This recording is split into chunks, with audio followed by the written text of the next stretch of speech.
Chile, the country where every second person sees a UFO, is in the spotlight again. And we're closer to the truth, says scientists. And you see a map concerning where it's a map from the Chilean Navy, an image from one of the UFO encounters. Chile is a unique place, partly because of its location and climate.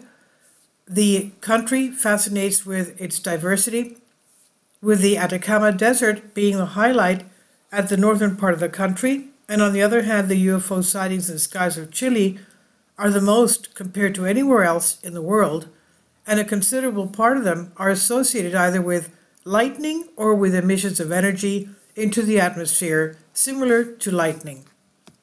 And this story began in 2010. A family picnicking in the Andes took a photo of a giant UFO spotted over Chile.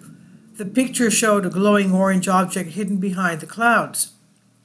The National Aviation Anomaly Reporting Center, NARCAP, investigated the same year, and now scientists are assuming the investigation is part of a new documentary. Experts say the object spotted in the skies over Chile is truly unidentified and is a real UFO. The photo was taken February 2010 and shows reddish clouds in the glowing object. The Chilean government shared the photo with NARCAP, which conducted a detailed analysis of the image.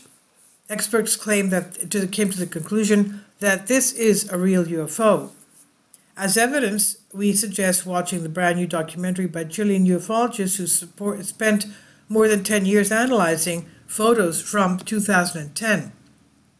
The photos show, on one hand, some kind of a disc-shaped object, and on the other, a huge red-lit space generated by this object, and that is, the saucer generates some kind of powerful field, which either illuminates the surrounding clouds brighter than daylight light or reflects this light to red, refracting the light to red.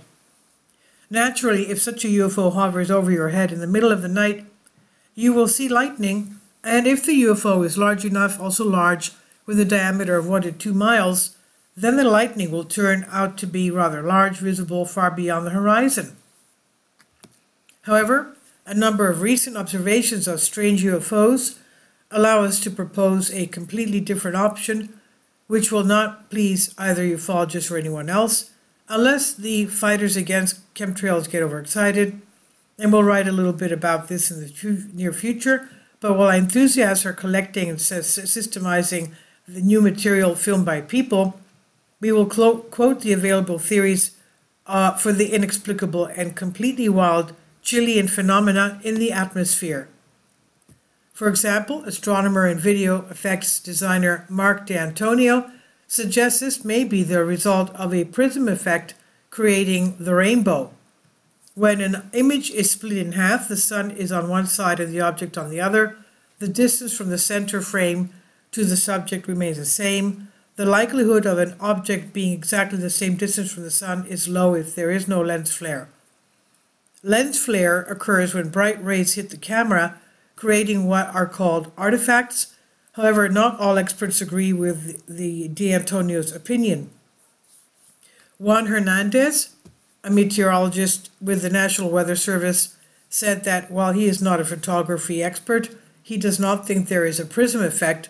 He pointed to an orange spot in the clouds, the presence of which is quite difficult to explain by optical illusions. Most artifacts usually appear as lines, while the observed object has a disc shape.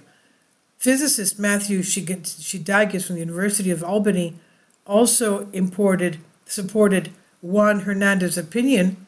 He agrees with the findings of the NARCAP report, which indicates that what is in the image is an unidentified flying object, and it's not an artifact or a lens flare. However, Chris Harris, a participant in the popular science program The Proof is Out There, noted that the status of an unidentified object and the existence of aliens are different phenomena. This is on Solask. Please leave your comments, and thank you for your support. Support my Patreon account. The daily posts are 5 videos daily, and they are totally different from what I have on my YouTube channel. Thank you so much for your support, and that you find all my content so interesting. You'll find the Patreon account details in the description box below.